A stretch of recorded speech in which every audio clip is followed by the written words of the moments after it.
welcome to Freedom Decoded. We're Demir and Carey Bentley. We are productivity coaches who ditched the 9 to 5, started our own business, started traveling around the world. And what we love to do in this podcast is sort of let our hair down, show you a bit behind the scenes of our freedom lifestyle and just what we're thinking about that's inspiring to us at the current moment. So you can learn more about us at lifehackmethod.com. We have some free trainings. And today, we're going to be talking about our life plans post-pandemic. I love it. I love it. And so like peeking behind the curtain, I think as we've become more comfortable with the podcast format, we are more willing to do something without like notes. So some of the podcasts that we've done so far, we sort of come in with a pretty structured idea of what we're going to talk about. But this truly is the first time that we have no notes. We'll see how it goes. We're just going to wing it. We'll discover what Demir's life plans are post-pandemic. I have not asked Carey what she's going to say here. So you may find actually in this podcast that we have some real differences, which could make for some tasty drama. So why don't we just like start out before we even get into what happens? Like, how did the pandemic affect you, Carey? I mean, to be honest, I feel like everyone's talking about that right now. So like, I think it affects everybody in almost the same way, right? Like super depressing, really annoying, horrible, all that sort of stuff. So for me, yeah, I'm definitely excited to sort of like get past it. I think for a long time we were living in a place of fear, just like fear ruled, every interaction. Am I going to catch the virus? Should I go hang out with that friend? Should I go for a walk with my dog? Like it was crazy. And now that we have both gotten our vaccine, that fear is starting to dissipate. Yes. I mean, if I can drill a little bit deeper, I mean, let's be honest, like there was the infamous K-shaped recovery where some people got really hit disproportionately hard. And some people were on like just an arbitrary other side of the line and their businesses benefited. We just happened to benefit. So I don't think we can't really talk about the pandemic if we don't acknowledge that we were online in the right space. So many people were working from home, right. And it really benefited our business in a certain way. Yeah, and we've talked about that on other podcast episodes as well. But I think what people don't realize is how difficult the restrictions were here in Colombia. Yes. Because I think a lot of people in the US and developed countries were like, oh, the pandemic is so hard. But I was like, yeah, but here in Colombia, it's illegal to leave your house right now. Like, I don't think that is understood by Americans right now, is that like other countries made it the law. I hate hearing from people in the United States like, oh, we're still in lockdown. I'm like, bitch, you never were once in lockdown. Yeah. If you could leave your house and go to the grocery store, you weren't in lockdown. If you could leave and walk your dog with your significant other, you were not locked. And we literally could not leave the house together. We were allowed to leave one member of the household once per week to grocery shop, one member of the household to walk the dog. So that literally meant we could never take Gigi out for a good like 9 months. I forget how long it was. It felt really long. For 9 months, if you were under the age of 2, like the child could literally not be out. And it was illegal to be out with your child. I mean, unless you were going to the doctor. You had to have a note. You had to have a note from the doctor saying I have an appointment. So I hear you saying like the degree of annoyance was so much higher. And it's hard for people in the United States to sort of comprehend. And by the way, right now, and people in the US are like, we're done. And here in Colombia, they're not done. They're not getting vaccine and like... Well, they are, but it's just very slow. Just slow. Yeah, super, super slow. So I'm hearing that you were really just annoyed by it. Yeah, well, yeah, I mean, I'm looking forward. I had that fear like I had talked about, but now I'm just looking forward to get past it. Yeah.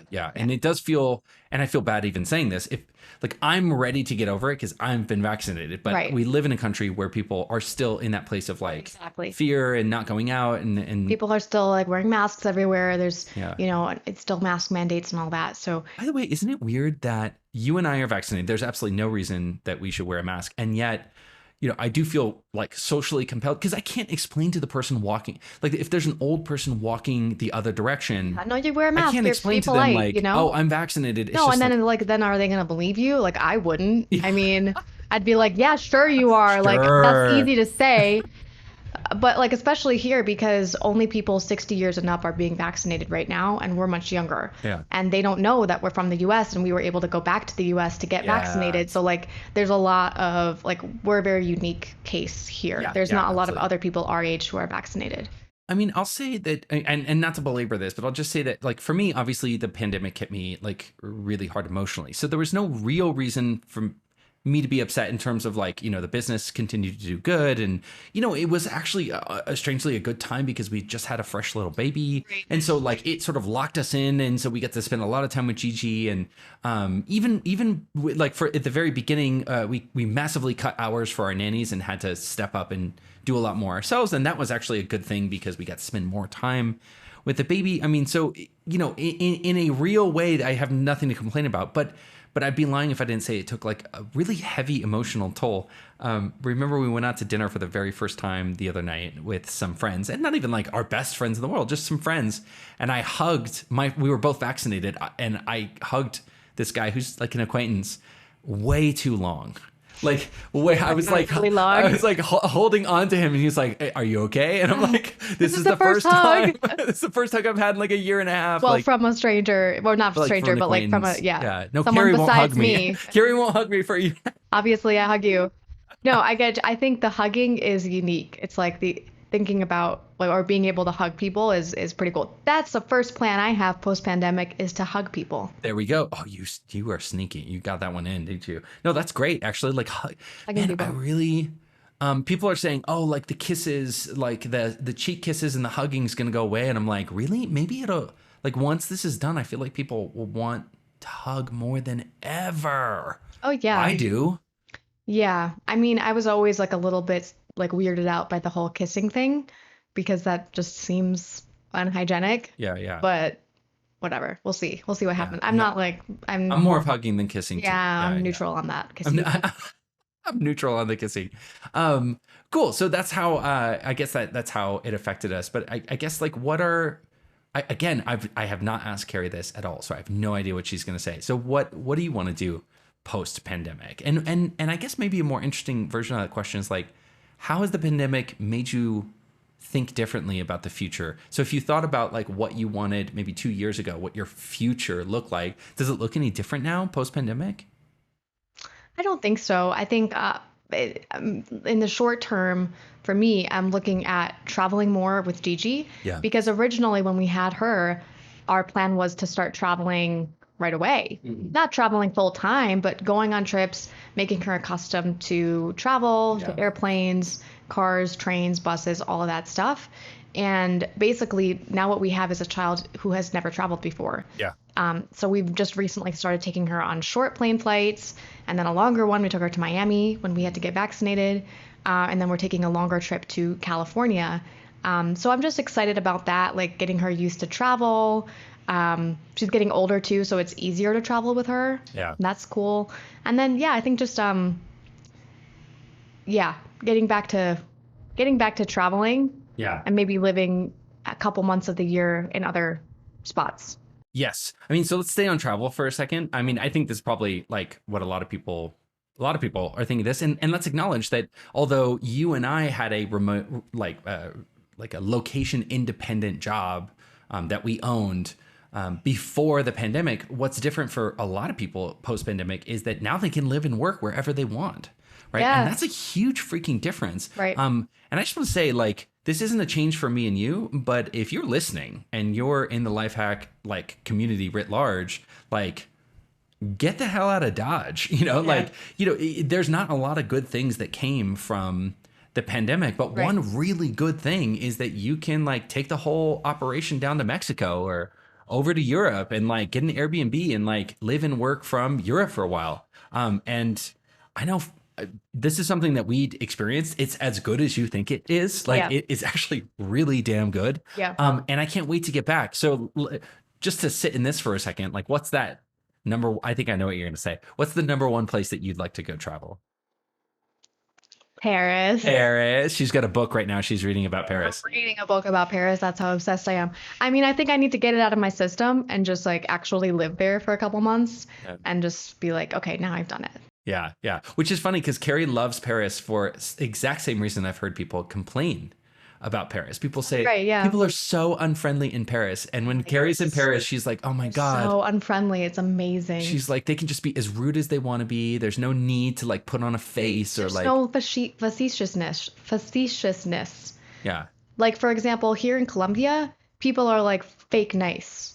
Like But any culture they where you're might be. expected to be nice, you have to fake it, right? Well, I'm not saying they're always nice and they sometimes do mean it. But Yes. even if they don't mean it, they're still nice. And so then you wonder like, well, what is this person saying about me behind my back? Yeah, yeah, And yeah. it's like, I don't like that. Like, I'd rather Paris, people they will just be say more it to upfront. you on the street. Yeah, and they don't mean anything by it. It's just like that's the culture. It's a cultural difference. Yeah, yeah, I love it. By the way, I'm totally in on Paris. I mean, for me, I just of late, Italy keeps coming back to mind. I lived in Italy for years when I was younger and speak a little Italian. You know, I couldn't speak it right now, but like put me there for like 2 or 3 weeks and it would come back. And I guess one of the things about Italy, it's not just the sights, although it is really food and Yeah. culture. I think coming out of the pandemic, one of the things I'm thirsting for more than ever is community. And I think the last time I really felt connected to the people around me was when I lived in Italy. Okay. Yeah, I Like can see that. I felt like in Italy you could walk into a deli and they thirst for conversation. Yeah. They're happy to talk and like there's just something really nice about being able to connect with other human beings and they're so funny. You know, Italians are just so funny. Even young Italians can tell the funniest stories. So I guess I just have a hankering, like a deep-seated hankering for going back to Italy. Yeah. Yeah. Anything else on your list or? Gosh, I mean, yeah, I think that just trying to it's almost like the pandemic created a new normal, but now we're like shifting again, and it's not really back to the old normal. It's Yeah. like a new normal. So I'm sort of interested to see how that all plays out on the world stage, in regards to things like traveling Yeah. and running your business and all that, because for example, right now you got to fill out tons of forms whenever you travel. You got to get the COVID test. You got to like there's just a lot more complexity there. Yeah. And then you can sense the anxiety in the airport. Like it's palpable. I thought the airports would be like empty, but they're like full, They're man. They're like full. filled I'm like- to the brim. And I guess that's just because airlines have reduced the number of trips. But would there be as many people? I don't know. It I just don't know. feels like the last time It we've feels gone. surprising. Yeah. Yeah, for sure. Well, so I'll add one more thing on travel, which is I didn't realize there's actually quite a bit of Caribbean that belongs to Colombia, and I'm really sort of stoked about going to some of these islands. Of course, I'm gonna have to put in like the show notes or something, but there's like a set of like really shallow island chains in Colombia where like they're so shallow that like there's actually just hotels that look like they're basically in the middle of the water, right? And I've been sort of like stoked about exploring a little bit those. more of Colombia. Yeah. Yeah. There's a lot to Colombia. Yeah, it's a cool. There is. It's a cool place. Yeah, I think another thing I'm really excited about post-pandemic is to get back in touch with our power couple friends. Yes. I'm glad Yeah. you brought this up. That was exactly where I was going to go. Like, I mean, again, I just said it, but I'll say it again. Like, the thing I'm thirsting for the most is community. So for those of you who don't know, Demir a couple years ago formed what we call our Power Couples Mastermind, which is essentially just a collection of like super cool, high-powered couples that we met while we were digital nomads. We brought them all together and we've done 3 international group trips. At least 4, right? So there was Croatia, then there was Costa Rica, then there was Greece. Okay, so Yeah. 3. Got it. Thanks, pandemic. Thank you, pandemic. That we had a really We had planned we Portugal. had planned Portugal, but we couldn't execute it. Yeah. So yeah, I'm excited about that. We're due to see a couple of those power couples this year, so I'm really, really excited about that. Yeah, it's been way too long since we've seen them. And also expanding that group, getting more people involved. I do think that this isn't just something that we're experiencing. I think a lot of people are feeling coming out of the pandemic, as they see the sort of light at the end of the tunnel with the pandemic, they're valuing community more than they ever did before, valuing friendship more than they did before. And I do think we have such a luxurious life, right? I mean, one of our taglines is live happier than a billionaire, right? Which, by the way, I have to give reference was, I think somebody wrote a book that said happier than a billionaire. So I have to reference that, but I stole it and I was like, dude, that is perfect. I don't want to be a billionaire. I want to be happier than a billionaire. But I think out of like all of the luxuriousness of our life, I still feel that the one thing that we lack is just like as much great connection and friendship as I think we could have, you know, like Yeah. that's not, by the way, if anybody's listening who's a friend of mine, please don't think, yeah, I just want more time with my friends. I want Right. more exposure to my friends. And And going along with that, I think another thing we talked about recently that I think is really exciting, and it's not necessarily like just because of the pandemic, we sort of always had planned it. But what's weird about when you grow a business is you can get more like roped into the business.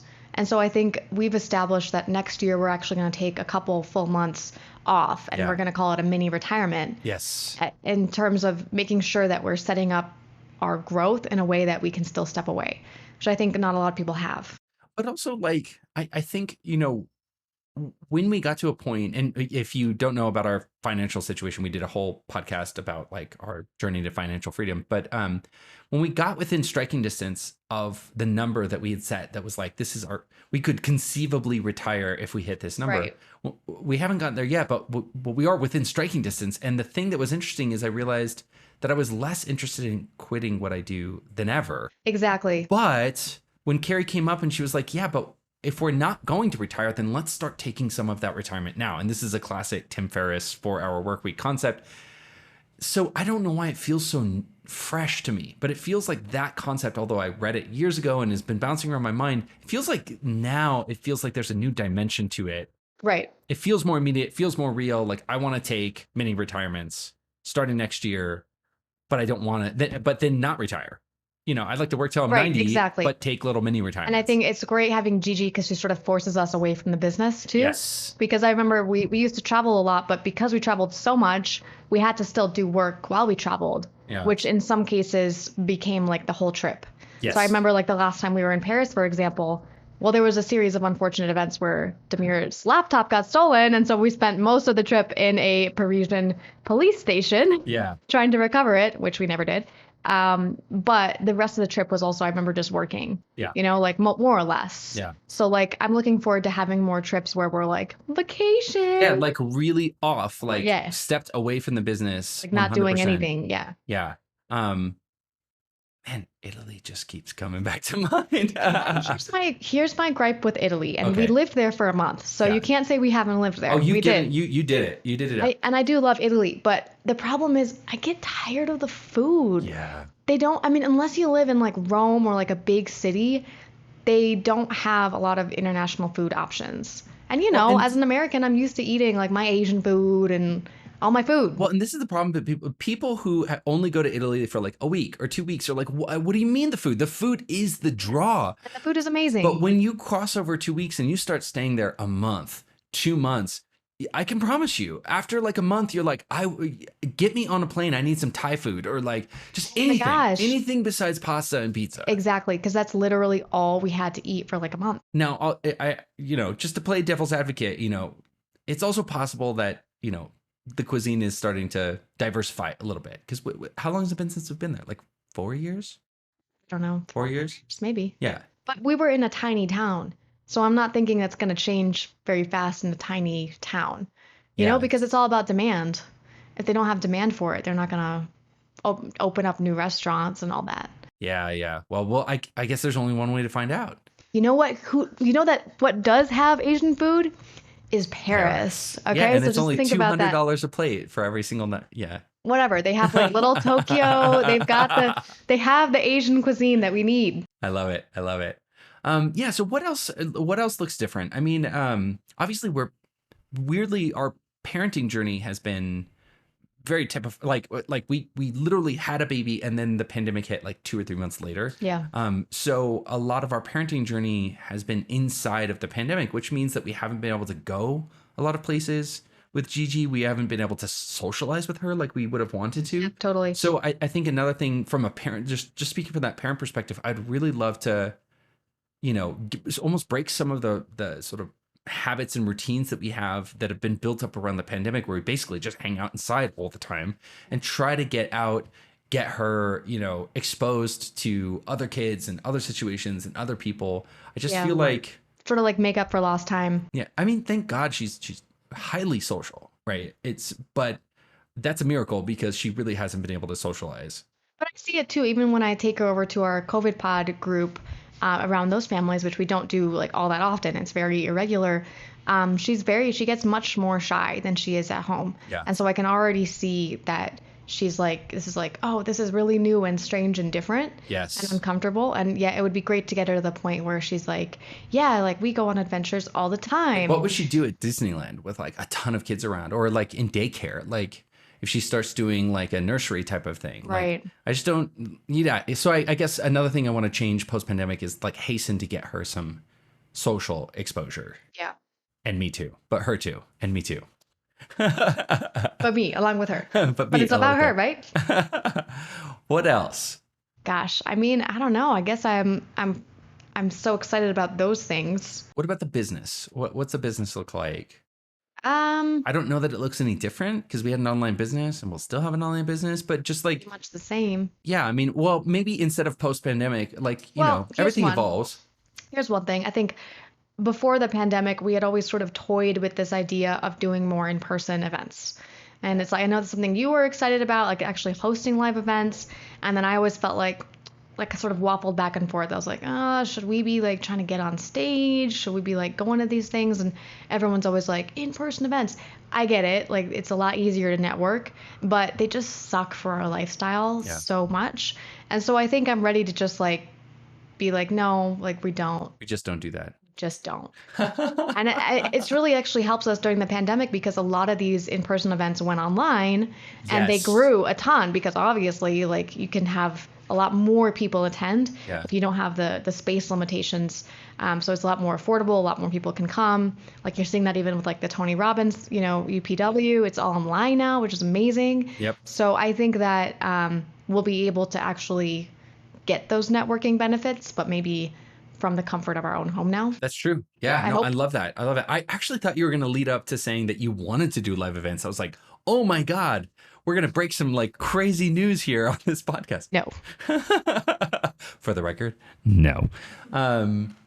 Yeah, no, I'm in complete agreement. I would say that one of the things that has, evolved for me, inside of the business is just, I'm excited, and I don't think this has to do anything with the pandemic, but I'm just excited that we figured out how to add some more value into our tribe. So we used to do, and this, not to get too much into the business side, but one of our philosophies has always been just don't worry about scaling it or automating it or like how you're going to do it at a bigger scale. Just like do the best that you can and provide the best service, and just trust that in this amazing day and age of like, of systems and technology, you will figure out how to scale it. Yep. And so one of the things that we did was when we first started Tribe, we were doing 4 live calls per month. And for people who don't know, like most memberships, like you'd be lucky to get a live call maybe once per month with the person who runs it. We were doing 4 live calls per month and people were like, that was crazy. Well, now we expanded to 7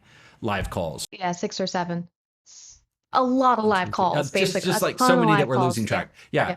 So, and in different time zones. And that to me has been really validating and really exciting because it feels like when other people are trying, this sounds like a flex. It's not. It feels like when other people are trying to how can I remove services but charge more? In order to step away from the business. Yeah. Like people are looking for that. Like I want to have a community, but then I don't want the responsibility to show up in front of the community and serve them. Right.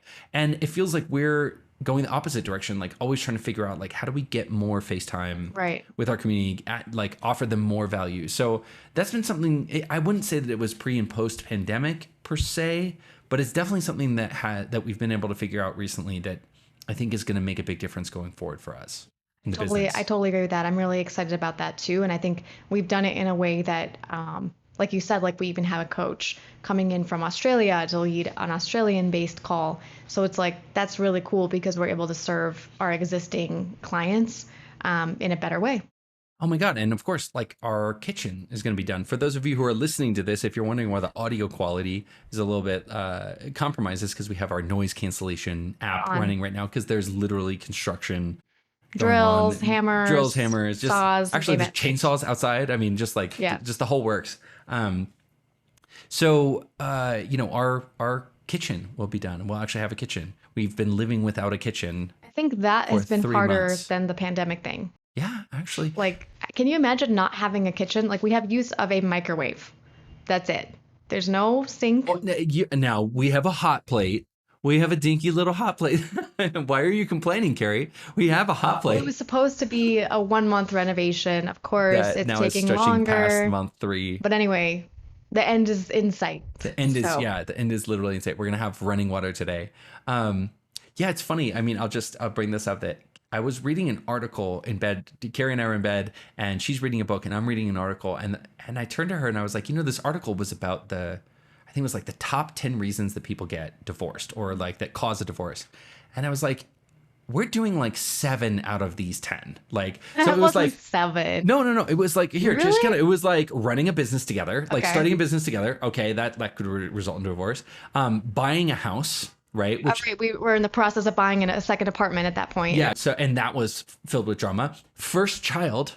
So having your first child, right? And construction. Yeah, it was everything around like, doing renovation or construction on your house. And I forget, there was like a couple more that I was like, oh my God, like and then the pandemic, of course, so many couples have divorced in the pandemic. Yeah. And unfortunately, so many great couples that we know that we were like, oh, They're solid. they're solid. Like, 6 months in the pandemic, we're like getting a divorce. And I was like, oh my God. So I turned to Carrie and I'm like, whoa, like, are you planning on divorcing? Like, we are literally, Check in. we are riding the edge here. So I'm actually really glad, not just that the pandemic has come to a close, but I'm glad that a lot of these, I guess, risk factors to our relationship are starting to clear out. Like, the closing's going through. We've got the kitchen. We're not going to be doing renovations on the house. Like, and so, we'll only have the normal stress and strain on our relationship of being a parent and being parents together and having the business, and not like all this additional stress and strain that we put on it. Yeah. Cool. Well, awesome. I'm glad that we got to know each other here. Do you want me to wrap it up? Awesome. Hey, thanks, gang, for hanging out. Now it's your turn. What's your life look like post-pandemic? Go ahead and drop it in the comments below. Let us know what your plans are post-pandemic. Let us know how the pandemic affected you. We're going to try to just comment back on every single person who drops a comment. Now, if you want to learn more about who we are and what we do, then go check us out at lifehackmethod.com. We've got a ton of free information there too. So avail yourself of all of the free trainings that we have there. All right. Thanks for listening. Bye, guys.